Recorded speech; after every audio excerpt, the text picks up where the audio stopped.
Պայծառատես Անի Գրիգորյանի շնորհքի մասին լսել եք շատերդ։ Նրա 6-րդ զգայարանի մասին գիտեն ոչ միայն Հայաստանում, այլ նաև Ռուսաստանի Դաշնությունում, Ամերիկայի Միացյալ Նահանգներում և Եվրոպայում։ Նրա ու նրա կատարած հրաշք գործերի, բացահայտումների ու օգնությունների մասին երկար կարող ենք պատմել, բայց այս պատմությունը, որը եղել է տարիներ առաջ, կհուզի անգամ ամենաանսիրտ մարդուն։ Ես Վիկան եմ, Գրիգորյան Անիի հետ ծանոթ ենք և մտերիմ ենք շատ վաղուց, մեր մտերմությունը, մեր ծանոթությունը ընտանեկան է, մեր կապը։ Անիի մասին շատերդ վստահ եմ լսել եք, իրական դեպքերի վրա բազմիցս պատմություններ կան, ես ինքս ունեմ իմ պատմությունը Անիի հետ, մի քանի տարի առաջ, երբ որ մենք Ջերմուկում հանգստանում էինք, Հայետ Փալասը նոր էր բացվել, հյուրանոցը, մենք գնացինք Ջերմուկ հանգստանալու, ու քանի որ Ջերմուկը հանդիսանում էր պասիվ քաղաք, ակտիվություն չկար քաղաքում, որոշեցինք զբոսնենք Ջերմուկի հարակից տարածքներով, գյուղերով և այլն, Ճանապարհին մի տաքսու վարորդ կար, մոտեցանք, հարցրեցինք, միգուցե մեզ տանես, մենք օգտվենք ձեր ծառայություններից, չմերժեց մեզ։ Ինքը սենց խորամանկ ծիծաղով նայեց Անիին ու բնականաբար ճանաչեց Գրիգորյան Անիին, հեռուստատեսությունով տեսել էր, դե Անին համեստորեն չներկայացավ բացարձակ, նստեցինք մեքենան և այլն, հետո ինքը սենց խորամանկ ժպիտով ասեց, որ վայ, ես ձեզ ճանաչել եմ, ես գիտեմ դուք ով եք, ձեզ հեռուստատեսությունով տեսնում եմ, այդ դեպքերը և այլն, ու տենց բավականին հաճելի ժամանակ անցկացրեցինք Հայաստանով, ահագին զբոսնեցինք Ջերմուկի տարածքներով, գյուղերով, այն կարգի, որ չնկատեցինք ոնց ընկավ մութը։ Մութը ընկնելուն պես դե արդեն պետք է հետ գնայինք հյուրանոց, մի իրավիճակի ականատես եղավ, որ անկեղծ ասած մի 5 օր առաջ եւս այս պատմությունը ես կամայից հիշել էի ու պատմում էի նորից մտերիմներիս, ուրեմն շատ շոկ էր, ամառ էր, գազալցակայան կար, վարորդն ասեց պետքա գազ լցնեմ, որտեվ մեքենան գազով է, պետքա գազ լցնեմ, որ հասնենք մեր հյուրանոց, ուրեմն վարորդը իջավ, որ գազ լցնի, դե բնականաբար մենք էլ մեջից իջանք, կողքը կար հարակից խանութ, որտեղ որ պաղպաղակ, սաղարամպելիքներ և այլն խառը վաճառում էին, այդ պրոցեսը անցավ, գազը լցվեց, մենք նստեցինք մեքենան, խանութից բավականին գնումներ անելուց հետո, լավ հիշում եմ, մութ էր արդեն, լավ մութ էր, գնումներ անելուց հետո, որ նստեցինք մեքենան, ես կարծես պաղպաղակն էի մոռացել, չեմ հիշում, ինչ-որ սենց մի բան մոռացել էի, վայ դե բնականը հետևն էինք նստած, վայ ասեցի անսպասի իջնեմ, պաղպաղակը մոռացել եմ, պաղպաղակը վերցնեմ, գամ ու Անին սենց մի հատ մի վարկյան հետո սենց շորերիցս բռնեց, բա ես ինձ լավ չեմ ուզում հետ նստի, պաղպաղակը թողնա, շոկավեցի, հետ նստի, ես սենց շատ արագ ու վարորդին ասեց գնա, քշի դուրս գանք ստեղից ու մենք Երևակայի դուրս եկանք, անկեղծ եմ ասում, երևի, այ հիմա եթե վարորդը նայում է, կհիշի Երևակայի մեր պատմությունը, մոտավորապես չենք անցել գազալցակայանից Երևակայի մոտ 100 մետր ու այդ գազալցակայանը բարձրացավ օդ։ Հիմա այս խեղճ վարորդը շոկի մեջ կանգնավ, մեքենայից իջավ, ճանապարհին լավ հիշում եմ, այդ խաչքար էր, իջե կանգնել այս վարորդը, իջել է կանգնել այս խաչքարի մոտ, նայում Անին, ասում է, դու դրա համար էիր մեզ, հիմա ես շոկի մեջ եմ, ես չգիտեմ, որ ասում եմ դու Անի ջան դրա համար էիր ասում, արագացրու, պաղպաղակը պետք չի, արագացրու, այ մոտ ոչինչ առանց պաղպաղակի առավոտը կուտենք։ Ուրեմն այդ հապճեպությունը, եթե 15 վայրկյան Անին այդքան բանը ուշ կանխած գար կամ չկանխած գար այդքան բանը, մենք բնականաբար հիմա չենք լինի, բենզալցակայանը, գազա և բենզալցակայաններ, չեմ կարա հիշեմ հիմա ինքը որտեղի ճանապարհին էր, ես պատմում եմ մոտավորապես Երևակայի 10 տարվա պատմություն, բարձրացավ օդ պայթեց, այդտեղ կային խանութ, մարդիկ, հետո արդեն լուրերով ցույց տվեցին, տելևիզորով ցույց տվեցին այդ ամեն ինչը, ուզում ասեմ այդ վարքյանական կանխազգում անի, որ հեսա իր կողքը հեսա սենց մի շատ վատ բան է լինելու, հեսա կորուստ է լինելու, այդ իրոք 6-րդ կայարանը ակտիվ աշխատեց իր այդ պահին ու սենց դուրս ենք եկել մենք այդ արդեն գլխավոր ճանապարհին ու մի հատ գմփոց, դե բնականաբար հզոր գմփոցեր ինքը պայթունը, ինչ խոսք շատ վատներ, տրակեց մի կրակ, մի լույս, երկինքը լրիվ սպիտակ, լույսերի մեջ բան, հիմա վարորդն էլ չէ, ես էլ մեքենայի իջել եմ շոկի մեջ, դայում եմ ալին, ասում եմ, փաստորեն ես նենց չէի հավատում, այս պատմությունից զաթի շատ պատմություններ կարամ պատմեմ, այս պատմությունից բացի իմ անձնական կաշվի վրա զգացած նույնիսկ էլի ջերմուկում եղավ դրվագը, հիմա չեմ ուզում այդ մասին խոսամ, բայց ինքը լուրջ իմ անձնական թե հիմա որ անին լսի կհիշի երևակայ, բան վերաբերյալ էր, երբ որ ընտանեկան առիթի ժամանակ ստանում ենք մի հատ ընտանեկան նվեր, սրբապատկերի տեսքով, անին կհիշի իմ արդեն, ու նվիրողը, չգիտես ինչի,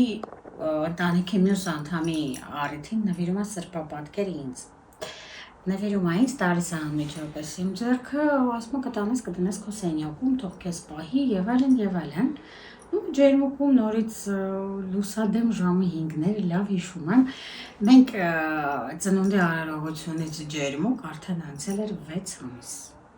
Ինչքան էլ մտերիմ ենք մենք Անիի հետ, Անին իմ ընտանիքի հետ, Անին այդ սրբապատկերը մեր տանը չէր կարա տեսնել, դա բացառված բան է, որտեվ սրբապատկերը նենց տեղ էր դրած, որ իմ տան անդամներն էլ նույնիսկ դա չէին տեսնում։ Մի օր Անի լուսադեմ ժամը 5-ին արտանում է, ինձ հանում է, վերկաց, այդ սրբապատկերը, որ բերել են տվել են ձեզ, դու էլ տենց ազիզ պահում ես այդ սրբապատկերը, խիստ տենց պահում։ Արդեն մոտավորապես անցել էր երևի, կլիներ մի 6-7 ամիս, ամարտասից սրբապատկեր, ես էլ էի արդեն մոռացել, հավատացեք, այն որ ինքը միտեղ դրած էր իրան այդ մարդկանց հետ էլ, որ արդեն հարաբերություններ չկար առասարակ, իրանց տված նվերն էլ ինչքան էլ սրբապատկեր չեն ասում տենց, բայց ինչ սրբապատկեր, բա սենց ռուսական սրբապատկերը։ Ու ինչ կանխատեսել էր ինքը սրբապատկերի վերաբերյալ, թե այդ մարդիկ ինչ ջանասիրաբար էին փորձել սրբապատկերը պղծեին, ինչեր էին փորձել անեին, հատիկ առ հատիկ, ես ասում եմ, ոնց եղել էր, գրիչի գույներով, տարեր, ինչ-որ, թեպետետի մենք չհասկացանք էլ ոնց կարելի էր սրբապատկերը տենց հմուտ ձևի քանդել, այդ ամեն ինչ անել, հետո հետ հմուտ ձևի հավաքել։ Ասեց սրբապատկերը քանդեք, կոտրեք սրբապատկերը, տանկա պետք է լինի 3 գույնի գրիչով գրած ինչ-որ բաներ։ 3 գույնի գրիչով ինչ-որ բաները կային, ու եւ այլն, էլ չեմ ուզում տենց շատ խորանալ, ինքը կոնկրետ ինձ վերաբերյալ իրադարձություններ։ Ուզում ասեմ, շատ դրվագներ սենց կարամ պատմեմ, շատ, որ մի ամիտ ասվել է ու ինքը եղել է։ Հետո կարող է ինքը մի տարի, 2 տարի, օրինակ ես քան դրա ամուսնացած չէի, որ սենց խոսում ենք ընկերական բան, ինձ ասում էր քո հետևից օվկիանոսի են կողմից են գալու, դե լավ էլի ասում էի Անի, դե դու էլ օվկիանոս եղի, Երևանի տղերքին չի եղել որ օվկիանոսի, ու հավատացեք տենց էլ եղավ, հիմա ես սենց որ պատմեմ հատիկ առ հատիկ շատ դրվագներ կարամ հիշեմ, ու փառք Աստծո հիմա ամուսինս Ամերիկայից, իհարկե Երևանցի է, այսպես ասած, բայց Ամերիկան որ նայում ես օվկիանոսից այն կողմը բնականաբար, ու սենց կան հատիկ առ հատիկ բաներ, հələ դեռ նոր էինք ծանոթացել, սենց երկար նայես երեսից ասեց, առաջնակը տղա է լինելու, տղա ես կրկելու, նո առաջնակս տղա է, շատ բաներ կարամ հիշեմ սենց շատ երկար, ուղղակի ուզում ասեմ ինքը շատ լավ մարդ է, բացի այս առանձնահատուկ կարողությունները, որ իրան տրված է, որ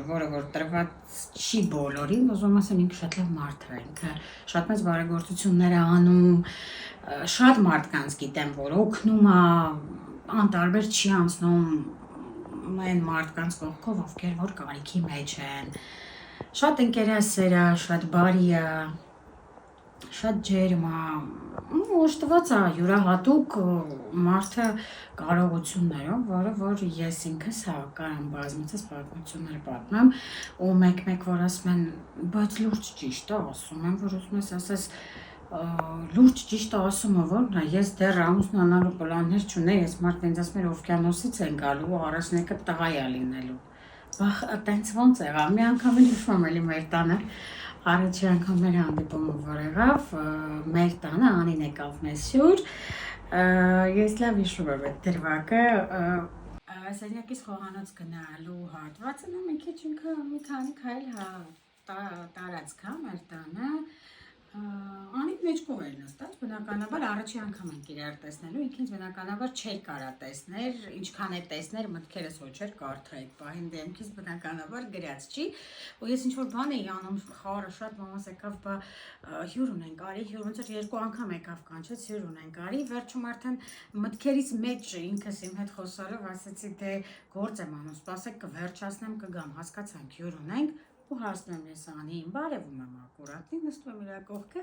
ու նույն բառերը հատիկ առ հատիկ, ինչը ես իմ սենյակից մինչև խոհանոց ասել եմ, ինքը ինձ ասեց, բարի արի, ինձ հետ կռվելով գալիս է իր մտքերիդ մեջ, համբերեք գործ եմ անում, հյուր ունենք կգանք։ Հիմա ասես նայում եմ իրան, ասում եմ, ռոբոտ է, այս աղջիկը, այս չհասկացա, այս ով էր այս աղջիկը, առաջի տպավորությունը արդեն են որ լիքներ։ Այդ դրանից հետո էլ ոչ մեկ չէր կարա ինձ իմ տեսացա, ինքը ոչ մի ձևի չէր կարա լսել իմ ասած, ախր ես դա ինքս իմ մեջ ասեցի, հասնում եմ իր կողքը, նստում եմ 5 վայրկյան, հետո նույն բառերը ինքը ինձ ասում արի, նու այն ինչը որ ես արդեն իմ մտքի մեջ խոսալով եկա դեպի իրան, շատ բաներ, սենց որ հիշում շատ բաներ կարամ պատմեմ, ուղղակի ուզում եմ նորից ասեմ, որ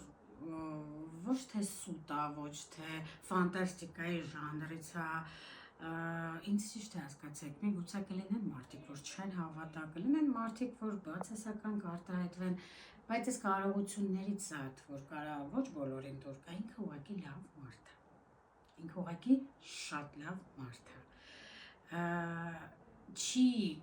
հանրայնացնում իր արածները հիմնականում, դրա համար կողքից կարող է դիտվի մի քիչ, որ վայ, չէ, շատ լավ մարդ է, ընդամենը այս կարամ ասեմ, ինքը իրականում բարի,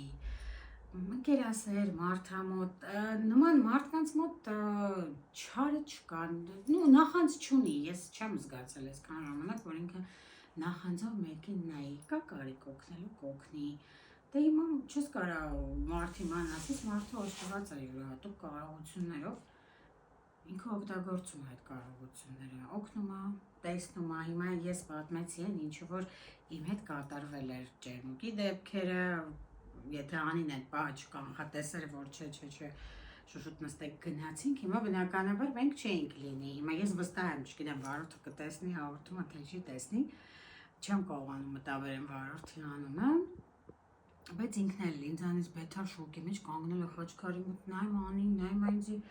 ասեցի ես իմ գործոնս տեղ չկար ընդհանրապես, բայց դե բնականաբար արդեն զանգեցի տուն պատմեցի եւ այլն, արդեն հաջորդ օրը առավոտյան Շամշանը ցույց տվեց եղելությունը։ Անի ջան, քեզ շատ սիրում եմ, դու իրականում շատ լավն ես, քեզ չճանաչողներ ուղղակի կարան քեզ չսիրեն։ Ինձ սիրուն աղջիկ։